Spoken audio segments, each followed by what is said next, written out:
La siguiente pregunta que vamos a comentar es la número 73, una pregunta bastante difícil. Quien la tenga mal que no se preocupe porque es una pregunta dura, es una pregunta sobre un tema novedoso. Ese es el motivo por el que la vamos a comentar, porque el Ministerio se podría acordar de esto al poner las preguntas. Pues bien, nos dicen que es una persona que está en la consulta de riesgo cardiovascular y nos cuentan de él muchas cosas. Nos dicen que, bueno, pues que es hipertenso, aunque en ese sentido está bien controlado. Nos dicen que tiene sobrepeso, un IMC de 29, recordemos que obesidad es a partir de 30, no llega a cumplir eso, pero sobrepeso sí que tiene en su franja superior, y nos dicen también que tiene una glucemia alterada. No es diabético como tal, pero glucemia alterada pues sí que hay, así que son tres cosas hasta ahora. ¿Esto es suficiente para una consulta especial de riesgo cardiovascular? Que normalmente los que van a consultas de ese tipo es porque tienen muchos factores de riesgo cardiovascular y no se les controla bien en otro tipo de consultas más normales, o a lo mejor es que tiene algo más. De gente con hipertensión bien controlada, algo de sobrepeso y no llega a cumplir criterios de diabetes, pues hay muchos por la calle y no van a esas consultas especiales. ¿Qué tiene este paciente? ¿Qué es lo que le hace merecedor de un seguimiento más particular? Los antecedentes familiares. Y ahí está la clave. Nos dicen que su abuelo tuvo un ACV a los 46, eso es una edad muy temprana para eso. La madre, más temprano todavía, a los 42 tuvo un infarto agudo de miocardio. Entonces aquí hay que pensar mal. ¿Qué tendrá posiblemente este paciente? Pues tendrá algún tipo de dislipemia familiar, alguna cosa importante, porque si no, por el sobrepeso y la hipertensión bien controlada, no va uno a esas consultas tan fácilmente. Pues bien, nos dicen que antes de ponerle un tratamiento, que por cierto es un tratamiento del que se queja porque tiene efectos secundarios, ahora los veremos. Antes de ponerle ese tratamiento tenía unos triglicéridos de 450 y el colesterol era normal. Vamos a ver. Este paciente es complicado entender bien esta pregunta por muchos motivos. En primer lugar, los fármacos que vamos a ver a continuación pues no son muy habituales, son más bien nuevos, la gente pues no se lo sabe mucho todavía, pero se podrían acordar de ellos precisamente por eso. Otra cuestión también, esa analítica que tiene, ese perfil lipídico puede resultar engañoso. Fijaros la madre y el abuelo. ¿Por qué tiene uno un ACV a los 40 y tantos y un infarto de miocardio siendo mujer a los 42? Eso es insólito. ¿Qué puede pasar? ¿Qué necesito para eso?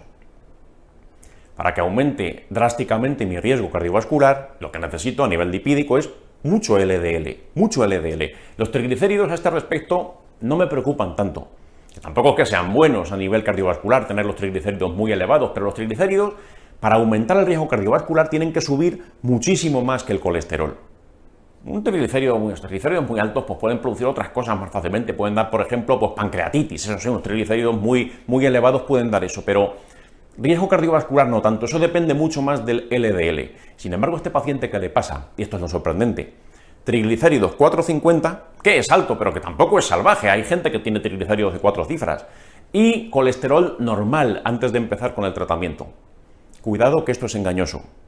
¿Qué pasa en ciertas dislipemias? Que a lo mejor, en el momento en el que el paciente se hace esa determinación analítica, todavía el colesterol no ha llegado a subirle.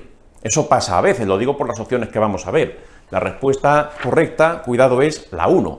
Y esto puede resultar difícil de marcar, tienes que tener mucha confianza en lo que estás pensando para marcar la 1 y fiarte. ¿Por qué? Porque dice la 1, hiperlipidemia familiar combinada. Vamos a ver. El apellido de combinada, ¿por qué lo tiene esa dislipemia? Porque se elevan tanto una cosa como la otra. Se elevan los triglicéridos, por un lado, y por otro lado, el LDL colesterol. ¿Qué pasa entonces?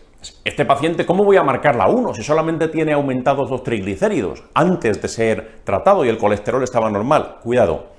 Esa entidad, es posible que el colesterol se eleve más tarde, cuando el paciente cumpla más años. Otra dificultad de la pregunta es que no tenemos la edad del paciente, no es un dato que me hayan dado. Si me dicen que el paciente tiene 60 años y el colesterol sigue siendo normal, pues no tiene una hiperlipemia familiar combinada. Pero ¿qué es lo que puede ocurrir? Que el paciente sea todavía joven, insisto, no me han dado ese dato para complicarme aún más la pregunta, y a lo mejor como todavía es joven, se han elevado los triglicéridos, que suelen elevarse antes, y el colesterol todavía no ha llegado a elevarse, aunque con el tiempo lo hará. Por eso, claro, su madre puede haber tenido ese infarto, su abuelo puede haber tenido esa ACV, solo por triglicéridos no sueles tener eso, requiere normalmente elevación del colesterol. Por ese motivo, la opción número 1 es compatible con un paciente todavía joven que el colesterol aún no se ha elevado y el tratamiento que le ponen es muy potente, muy agresivo, precisamente para evitar que se eleve ese colesterol hasta el punto de darle lo que le ha dado a sus antecesores. Entonces, por eso la opción número 1, aunque cuesta confiar en ella por ese detalle, es la opción correcta. ¿Cómo se acierta esta pregunta? Yo, desde luego, si veo la 1, no me tienta la primera de todas. Desconfío. ¿Por qué? Pues desconfío por eso. Si el colesterol estaba normal antes de empezar el tratamiento, me hace dudar mucho que sea la 1, porque pone combinada. Otra cosa es que yo sepa o no sepa el detalle que he dicho, que el colesterol puede elevarse más tarde. Pero fijaos cómo las otras no pueden ser. Y esa es la forma de acertar. La 1 es muy dudosa, pero la 2 es imposible, la 3 es imposible, la 4 es imposible. Imposible no hay nada en medicina, pero altamente improbables, por los motivos siguientes.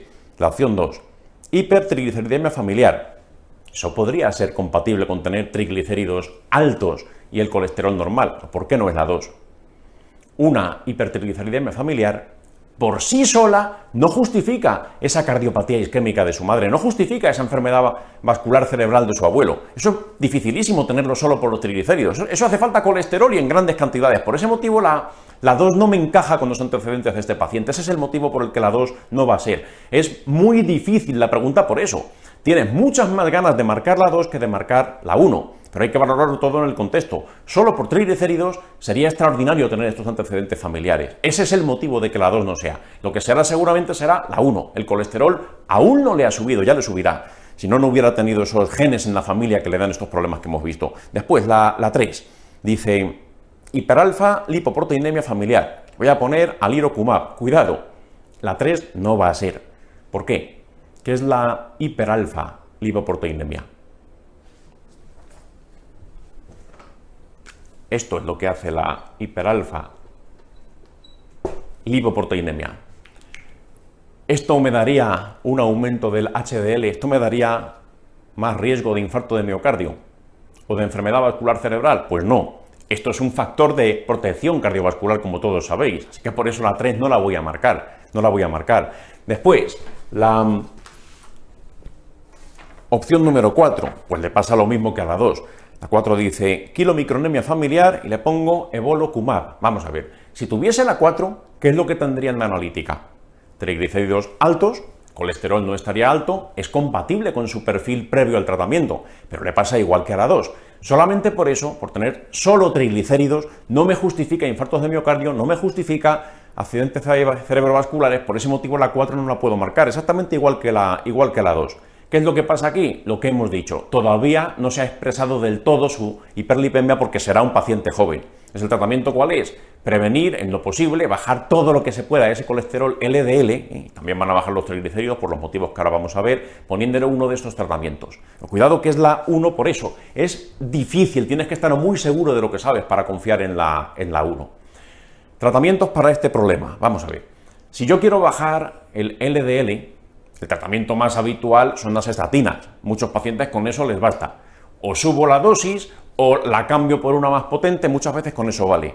Pero ciertos problemas ya familiares, ciertos trastornos genéticos que me dan dislipemias de mucha agresividad, que pueden producir un infarto a una mujer a los 42, eso probablemente tenemos que ser más exigentes. Y para eso, atención, hay que entender el mecanismo de estos fármacos. Hay dos. No vamos a entrar en las diferencias entre ellos porque eso ya es una locura, ¿eh? Se llaman alirocumab y evolocumab, como dicen las opciones, y hay que entender un poquito cómo funcionan para acordarnos de ellos, porque si no es imposible. Vamos a ver. Hago un pequeño esquema y vemos en qué consisten. Esto que he pintado aquí es la superficie de un hepatocito.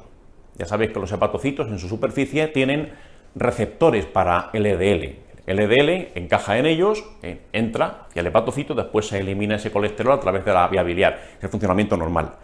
¿Qué pasa aquí? Pues aquí tenemos nuestros receptores de LDL, los represento en negro.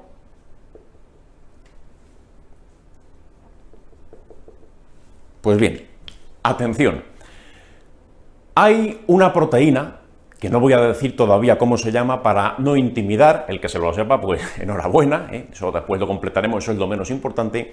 Hay una proteína que la represento de otro color, la pinto aquí en azul.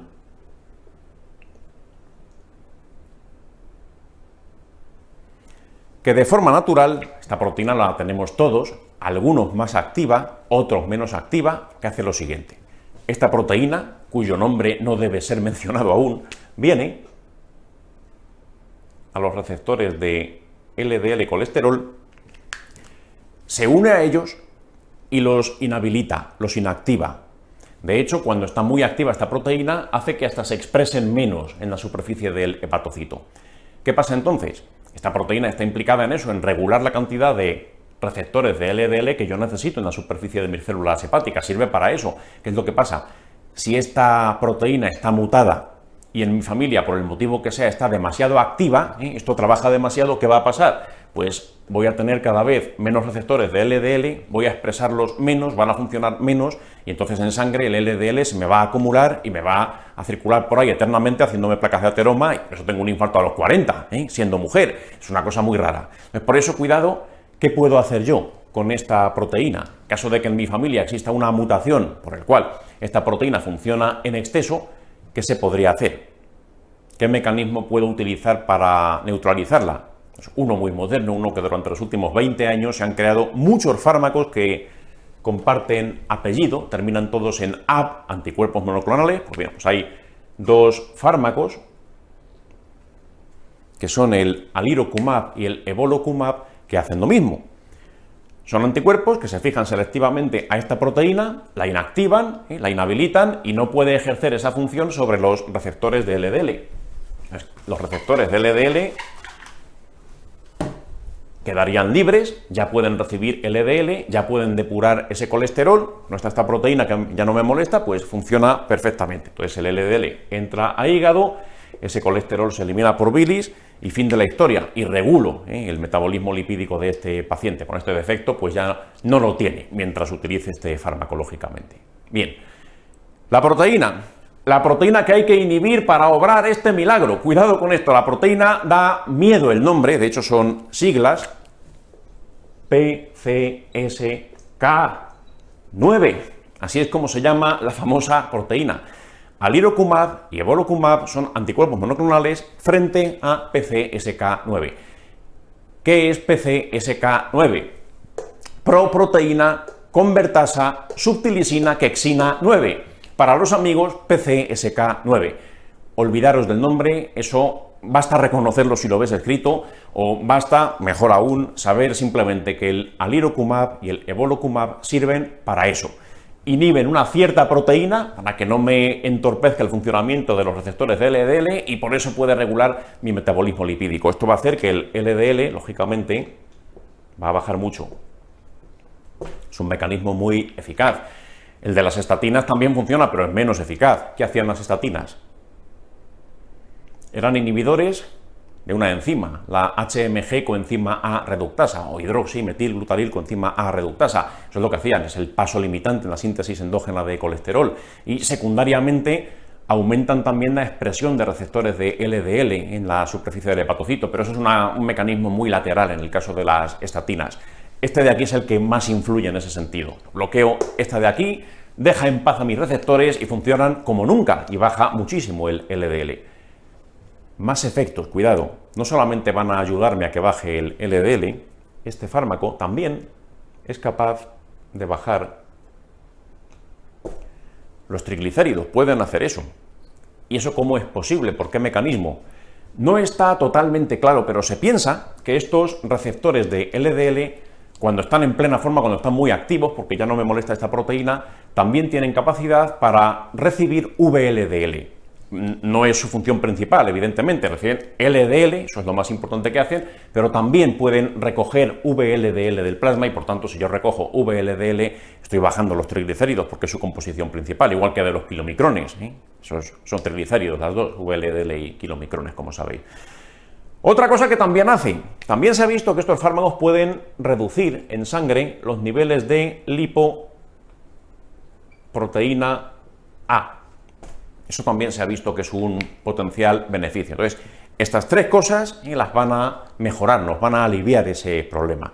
Pero bueno, en este caso, dado que el paciente Suponemos que tiene la opción número 1, suponemos por los antecedentes familiares, no por otra cosa, porque la analítica previa al tratamiento todavía no tenía elevado el colesterol. Pero si dejas que pase el tiempo, al final pues ocurrirá como a sus familiares cercanos. Entonces, por eso la 1 sería la que habría que marcar. Al Alirocumab es lo que le han puesto, y acordaos una cosa, hay 2 efectos secundarios que el paciente refiere, que los han metido aquí en este enunciado para que lo repasemos. Hay 2 cosas que te puede producir que molestan, hay más, pero hay 2 que te tienes que aprender para el MIR. Dolor de espalda, muy típico de este tratamiento, ese es uno, y el segundo efecto secundario, fijaros cómo lo describe el paciente, dice: llevo todo el año acatarrado, desde que su compañero me puso el nuevo tratamiento. Vamos a ver, probablemente será una exageración, una forma de hablar, por eso lo entrecomillan. Pero sí que es verdad una cosa: tratamiento con Alirocumab, una de las cosas que hace es que yo sea más vulnerable a infecciones por virus respiratorio sincitial. Normalmente es un virus del cual mi sistema inmune me defiende adecuadamente. Los adultos, bueno, por supuesto, todo el mundo puede contagiarse de eso, pero las infecciones por VRS se hacen inusualmente frecuentes cuando estás en tratamiento con este fármaco, el Alirocumab. Por eso la respuesta correcta pues sería la 1. No hay que saber mucho más, recordar sobre todo el mecanismo, es lo que hace que a lo mejor te puedas acordar mejor si lo que te aprendes es anticuerpo monoclonal frente a PCSK9, eso mañana se ha olvidado. Si lo complementas con un poquito de comprensión de su farmacología, pues a lo mejor te acuerdas no una semana, sino 2 o 3, pero es lo que necesito de cara al examen MIR, refrescarlo cuando quede poco y ya está. Así que bueno, borramos esta historia, espero que haya quedado claro, y ya digo, no pasa nada por fallar la pregunta, porque tenía mucho odio, mucho veneno y mucha mala intención, Una pregunta diseñada para que la falles. Bien, otra pregunta también cargada de ira y cargada de odio es la número 57, pero esta sí que se podría haber acertado. Los últimos años en el MIR han preguntado varios mecanismos de resistencia, muchas bacterias. La 57 nos dicen que cuál sería la PBP, proteína fijadora de penicilina, que se altera, o cuál es la que tiene que ver con la resistencia del Staph aureus, cuál es la que muta para que la penicilina no pueda encajar y no pueda hacer daño a la bacteria. PBP, cuidado, 2, y esto es lo que preguntaron en el MIR, mutaciones de las PBP2, pero el problema es que hay múltiples PBP2. Hay que recordar una cosa, y esto ya lo vimos en otro simulacro: el neumococo comparte este mecanismo de acción. El neumococo, igual que el Staph aureus, también puede mutar las PBPs y de esa manera hacerse resistente a un antibiótico, pero son diferentes PBPs. Fijaros aquí, de las opciones que me dan, la número 2 es la correcta, PBP2A, acordaos, A de aureus, por si acaso en el MIR les diese por indagar y hacer una pregunta muy profunda, A de aureus.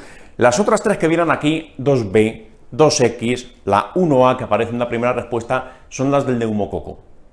Si tienes que saber una sola de las del neumococo, acuérdate de la PBP2B, esa es la más importante. Las otras también, pero la 2B es la que más te tiene que sonar a neumococo. La 2AA de aureus es la del Staph. Así que por eso la respuesta correcta pues sería la 2. ¿Cómo se podía acertar esta pregunta? Muy sencillo. Se podía acertar porque hubiese fallado otra que ya apareció hace 4, 5, 6 simulacros, no recuerdo el número exacto, y que ya comentamos someramente. A partir de un fallo es como se evitan otros fallos. Saberte esto de forma bruta la primera vez que te lo estudias y acordarte cuando pasan 2 meses desde la clase de infecciosa, pues es muy complicado. Esto se aprende fallando, se recuerdan mucho mejor los fallos que lo que te estudia de forma normal, de forma rutinaria. Así que bueno, pues quien la tenga bien, pues mejor para él, quien la tenga mal, que se acuerde, 2A aureus PBPs. Nos vamos a continuación a algunas preguntas que tendríais que haber tenido bien porque son fáciles, se prestan a la técnica de examen y se podían sacar. Un poquito de deducción lógica. Fijaros la número 89. Esta me gustaría ver, cuando corrijáis el simulacro, un 100% de aciertos. Pero nunca lo conseguimos. Esta la ponemos todos los años, todos. Cuando ya queda poco tiempo para el MIR, cuando queda menos de 2 meses, esperando que algún año nos sorprendáis gratamente y haya un 100%, pues nunca hay un 100% de aciertos. ¿Eso qué significa? Pues que hay gente que hace el examen, que cuando llega ahí o está muy cansado, está adormilado, o no se atreve a contestar, o por diferentes motivos se acaba fallando la pregunta. Y es de las más sencillas que hay. Dice la 89. ¿Cuál es verdad? con respecto a los antituberculosos. Hombre, pues hay que saber cosas de los antituberculosos, dice la opción número 1.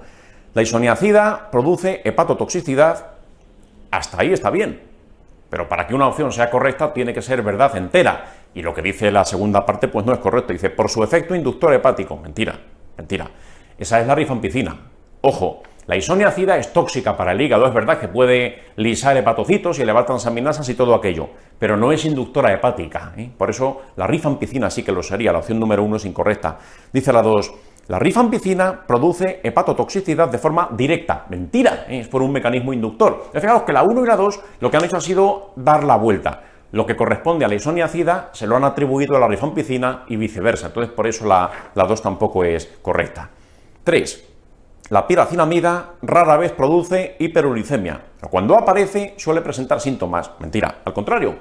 Al contrario, la piracinamida, dentro de que hay varios fármacos antituberculosos que pueden dar hiperuricemia, la que más lo hace, la que lo hace con más frecuencia, y esa frecuencia es elevada, es la piracinamida. Es frecuente que dé hiperuricemia.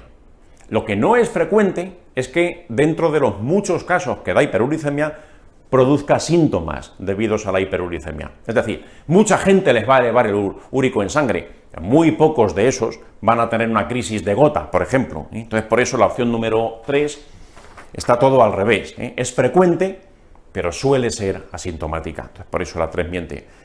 La 4, la tiacetatona, que es de la que menos sabemos, la forma de sacarlo esto es por descarte y por lógica y por técnica de examen. Dice la tiacetatona, y me inhibo porque como no conozco el fármaco, como es la primera vez que lo leo, o a lo mejor la segunda, pero no sé nada de él, no sé lo que van a decir, ¡ay, Dios mío, qué horror! Vamos a ver.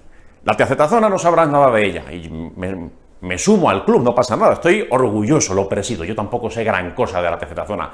Sé que aparece en esta pregunta y que la ponemos todos los años y por eso me suena. Yo no he puesto ese fármaco a nadie en mi vida, y no creo que lo acabe haciendo porque no lo conozco bien, ni es común. Dice, la tiacetatona puede producir necrolisis epidérmica en pacientes VIH. Vamos a ver.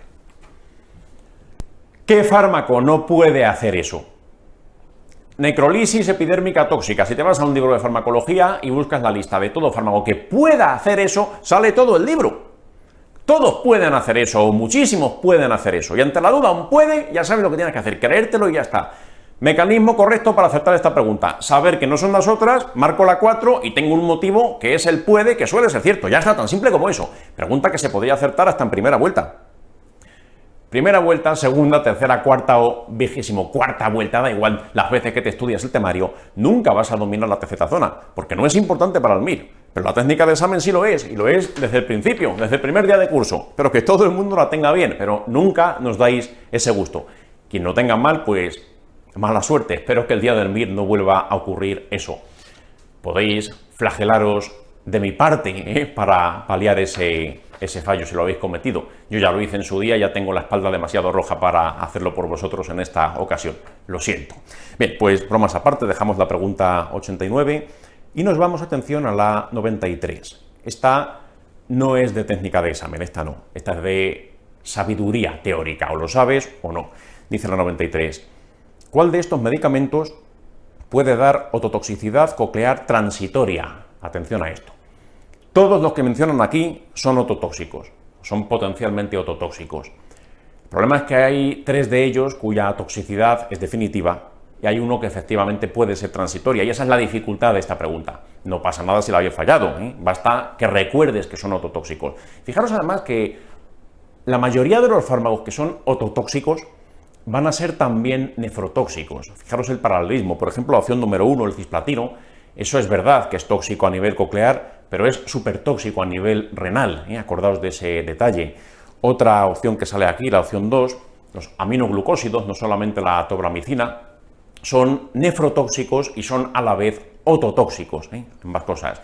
Después, la opción número 4, la vancomicina, ese también es nefrotóxico y además ototóxico. ¿Pero qué tienen en común estas 3 que he mencionado? Que es una toxicidad que no va a ser reversible.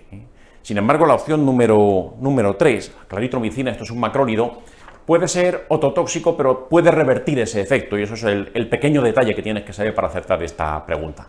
No pasa nada quien haya fallado, acordaos, los otros 3 van a ser oto y nefrotóxicos a la vez. La claritromicina no se caracteriza por ser especialmente nefrotóxico, pero ototóxico sí y potencialmente reversible. ¿Qué más fármacos os suena que también pueden ser ototóxicos, aparte de los mencionados? Hay diuréticos que son ototóxicos y también nefrotóxicos. Igual, diuréticos del ASA. Acordaos la furosemida, es nefrotóxica y también es ototóxica. Mucha gente toma furosemida por diferentes motivos. Uno de ellos, pues los famosos edemas en la insuficiencia cardíaca. Yo recuerdo cuando estaba rotando en las diferentes especialidades de estudiante, me acuerdo cuando roté por cardio, me llamó la atención que cuando pasaba consulta al cardiólogo con el que rotaba, tenía que levantar mucho la voz. De acuerdo que eran pacientes mayores, pero en la consulta de neumología no estaban tan sordos. Tampoco estaban tan sordos en la de oftalmología, ni en la de nefro, ni prácticamente en ninguna otra. Solo en otorrino estaban igual de sordos. Pero el cardiólogo tenía que dejarse las cuerdas vocales y subir muchísimo la voz. Por lo menos nos dio esa impresión. Y un día le preguntaba, oye, ¿qué pasa aquí? Que los pacientes están todos sordos. En otras parcelas de la medicina no vemos que tus compañeros tengan que ir al foniatra por nódulos vocales, pero tú sí. ¿Por qué tienes que elevar tanto la voz? ¿Por qué están tan sordos aquí? ¿Es casualidad? No, joder, es porque, si es que no sabéis farmacología, es porque los tengo a todos con furosemida. Se usa mucho por el tema de los edemas, tal, y eso a largo plazo, aparte de que tienen 85 y 90 años, pues van perdiendo oído, pero aquí más por los diuréticos. Me llevan 20 años con furosemida, algunos de ellos. Eso no lo sabía, lo aprendí ese día de la mano de aquel cardiólogo, acordado. Ototoxicidad por diuréticos del ASA. Antes había otro diurético del ASA que era el ácido etaclínico, que ya está en desuso, entre otros motivos por lo ototóxico que era. La furosemida también lo es, pero no tanto. Bueno, pues nada más con respecto a la 93, más ototoxicidad, por cierto, me viene a la cabeza de antes, la pregunta que hemos visto antes de ese antiarrítmico, la quinidina a largo plazo también es tóxica para el oído. Y hay otra, lo digo por el tinnitus, ese tinnitus que veíamos por la quinidina, que otro fármaco de uso muy frecuente también es ototóxico y puede dar eso, puede dar tinnitus, cuando lo usas en dosis muy altas. ¿Cuál es? Para que sea ototóxico, doy esa pista, tiene que usarse dosis altas, porque es un fármaco que se puede usar a dosis bajas, medias o altas. Sirva eso como pista. ¿Cuál es? Los salicilatos. La aspirina es ototóxica. Si recordáis cuando se explica el tema de la fiebre reumática y te cuentan que si hay que dar salicilatos, aspirina en dosis altas, con propósito antiinflamatorio tal, pues ahí se pone aspirina en dosis altas, ácido salicílico, hasta que se limita por los efectos secundarios. Cuando el paciente empieza a tener acúfenos, empieza a contarte tinnitus, ahí ya se limita la dosis. O sea, se le pone aspirina en la fiebre reumática hasta que le piten los oídos. Acordaos, es ototóxica en altas dosis también la aspirina y otros salicilatos. Pues hay quinidina, aspirina, furosemida, vancomicina, tricoplanina, aminoglucósidos. Hay muchísimos que se han preguntado con este propósito en el MIR. Lo de los macrólidos también ha caído, ¿eh? La eritromicina es todavía más ototóxica que la claritromicina, pero eso salió. Así que bueno, pues nada, sirva esto como repaso de este efecto secundario. Dejamos la 93 y nos vamos, atención, también pregunta de técnica de examen, a la 124. Espero que esta la hayáis tenido bien. Dice, ¿en qué proceso pensarías con una pleocitosis en líquido cefalorraquídeo, fijaros, superior a 50 por 10 elevado a la 9 células por litro? Vamos a ver, esto en el MIR sí que se espera de ti que sepas qué líquidos, qué meningitis van a mantener la glucosa normal, como las víricas, y cuáles te la van a disminuir, como la tuberculosa o las bacterias normales tipo neumococo, tipo meningococo. Esas cosas sí las tienes que saber. Si es una pleocitosis linfocitaria, si es una pleocitosis de neutrófilos, eso sí puedes saberlo, si hay proteínas o si no hay proteínas. Vale, hasta ahí bien, pero ya el número de leucos por litro, eso es una locura. Entonces, si esta pregunta la has sacado es por puro sentido común. A ver, ¿qué te han dicho ahí? 50 por 10 elevado a 9. ¿Eso es mucho o es poco? ¿Cuántas células blancas tendría que haber en líquido cefalorraquídeo de forma normal? No tendría que haber. Bien, pues yo tengo un 5 y 10 ceros. O como dice el enunciado, 50 y luego otros 9 ceros. Un 5 y 10 ceros son 50.000 millones. 50.000 millones. No hay esa densidad de glóbulos blancos ni en médula ósea. Eso es una barbaridad, 50.000 millones.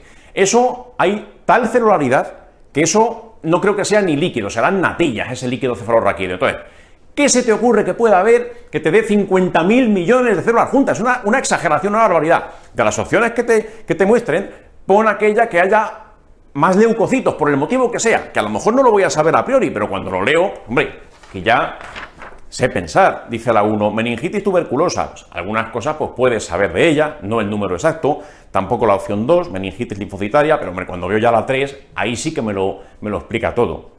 Dice, absceso parameningeo abierto al espacio subaracnoideo. Eso sí, si yo tomo un absceso, que eso al final es una colección súper concentrada de bacterias muertas o del bicho muerto que sea, y glóbulos blancos en gran concentración, eso sí tiene sentido que haya esa enorme cantidad, 50.000 millones, o 500.000 millones, los que sean, no sé el número exacto, pero por lógica, por sentido común, lo que más concentrado va a estar tiene que ser la opción número 3.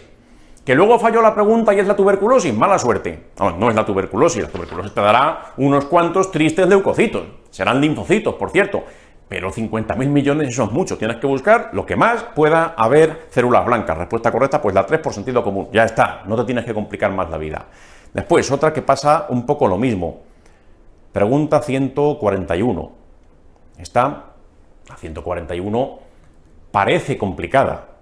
No es tan complicada, todo depende de cómo lo enfoques. Dice la 141.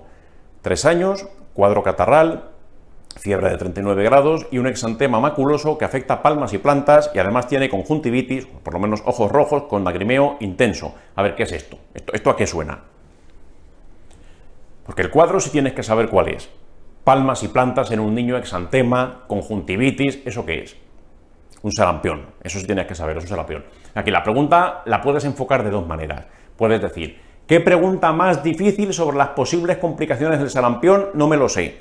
O a lo mejor resulta que puedo aplicar un poquito de sentido común.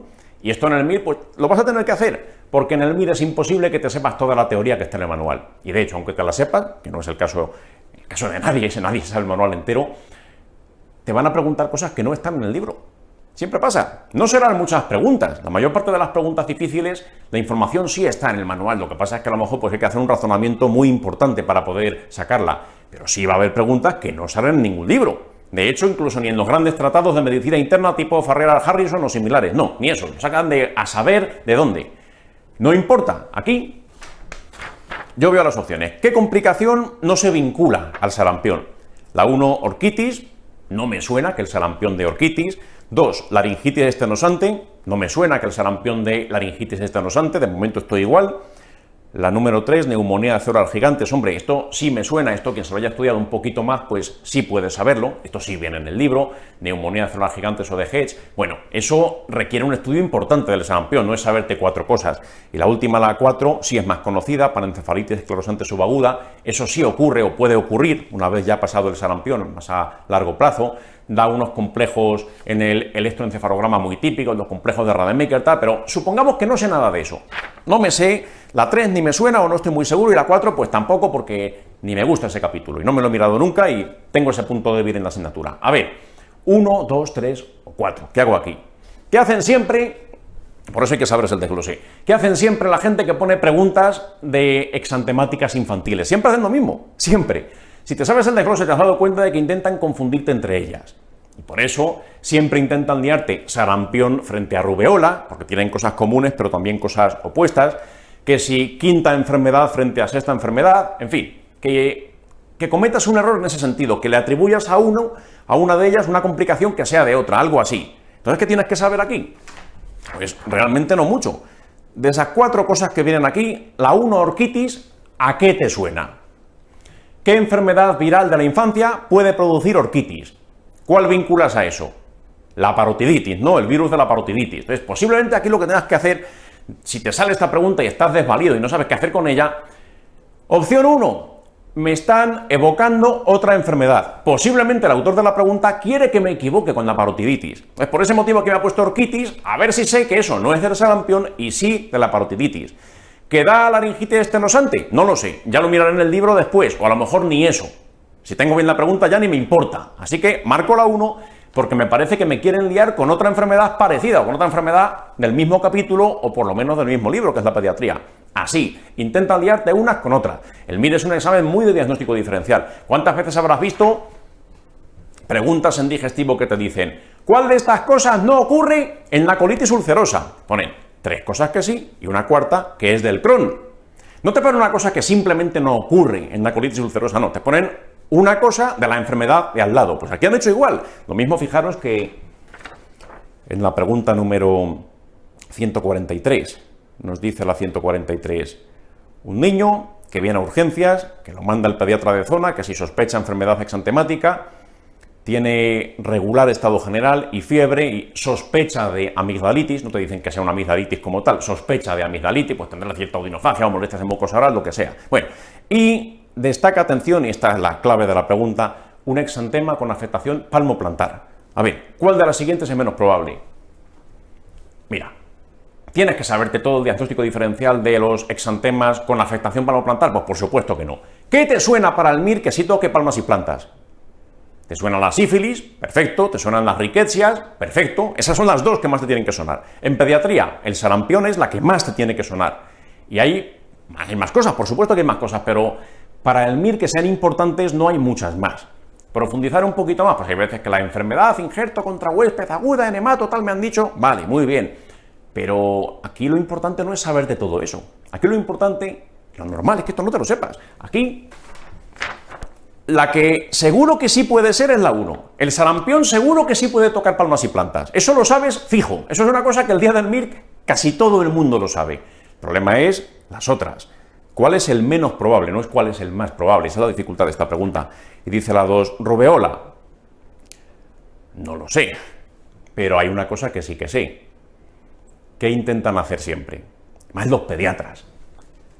No solo en el capítulo de enfermedades exantemáticas infantiles, también cuando te preguntan enfermedades connatales, de estas que dan malformaciones, etcétera, ¿qué pasa siempre? Es decir, CMV frente a toxoplasma, calcificaciones periventriculares, CMV, calcificaciones cerebrales difusas, toxoplasma. Siempre preguntan así, siempre intentan liarte, una con la de al lado, una con la de al lado. Es como si las preguntas de pediatría las pusiese alguien que tuviese una tabla de estas de 2×2 o de 3×3, según la complejidad que sea, y una con otra, una columna con otra, y así es como hacen todas las preguntas. Diferencias entre la leche de madre y leche de vaca. 3 cosas que son de leche de madre, una que es de leche de vaca. Siempre lo hacen igual. Es una forma muy fácil, muy rápida de producir preguntas. Haciéndolo así, tomando de 2 columnas, te puedo hacer 10 preguntas en 10 minutos si quiero. Y me voy, las mando al ministerio y no me complico la vida. No tengo que pensar un caso clínico complejísimo para poner a prueba a la gente del MIR de este año. La del año pasado, le cambio la edad o lo copio de una de columnas como aquí. Es aquí el olfato MIR te tiene que decir, si la 1 tienes muy claro que sí, porque el sarampión sí que sabes seguro que toca palmas y plantas, probablemente la que quieren que marques será su antagónica, la que siempre intentan liarte con ella, la rubeola. Márcala y quédate a gusto. Resto de las opciones, la 3, la 4... Esto es una forma mucho más difícil de enfocarla. A ver, ¿la escarlatina puede afectar palmas y plantas? No te suena mucho, tampoco lo descartas. Es una cosa que a lo mejor pues no tienes idea, eso tendrías que irte a un libro para saberlo. ¿El Kawasaki puede afectar palmas y plantas? No, me suena que en el Kawasaki se pueden hinchar las manos, que se puede haber una descamación periungueal, no sé cuántos, tal, pero no me atrevería a asegurar si sí o si no. Pero la 3 tampoco tienes ningún criterio, no sabes si sí o si no, pues ¿qué tienes que hacer aquí? Probablemente te estén intentando liar, como siempre, la 1 frente a la 2, el sarampión frente a la rubeola. Y si dudas entre la 2, la 3 y la 4, marca la rubeola por un criterio práctico, que es que su antagónica lo va a hacer siempre o casi siempre. Entonces probablemente te intenten liar con el sarampión. Con respecto a la 3 y la 4, por cierto, la escarlatina puede hacerlo, no es lo más habitual, puede hacerlo. Lo que sí que es típico en la escarlatina es que cuando van pasando ya muchos días, ya ha superado el cuadro agudo, ya 7, 8, 9 días, empieza a haber una descamación en las palmas de las manos, una cosa pues bastante típica de la escarlatina, pero no en la fase en la que el paciente consulta con faringitis tal, sino un poquito más adelante. El Kawasaki pues también lo puede hacer por el mismo motivo, igual que descama alrededor de los dedos, pues en palmas y plantas puede haber cierta descamación, en fin, puede haber afectación palmoplantar, pero tú eso... Lo importante de esta pregunta es que es una pregunta de actitud, no es una pregunta que ponga a prueba tus conocimientos, sino cómo haces el examen, cómo te arriesgas o cómo razonas cuando no estás seguro. Y entre la 1 y la 2, cuando aparecen sarampión frente a rubeola, casi siempre es una de las dos porque son opuestas en muchas cosas. Igual que quinta enfermedad frente a sexta enfermedad, siempre las preguntan en pareja. Pues apréndete su filosofía y págales con la misma moneda y acertarás muchas más preguntas de las que a lo mejor mereces solo por lo que sabes. Bueno, pues nada más con respecto a esta 143, la 2 rubeola, sería extraordinario que afectase palmas y plantas. Y nada más que comentar, lo que dije al principio, os deseamos una feliz Navidad, os lo transmito en nombre de todo el equipo CTO, mucha paciencia, mucho ánimo con el estudio, ya va quedando menos y nos veremos en el siguiente simulacro. Muchas gracias.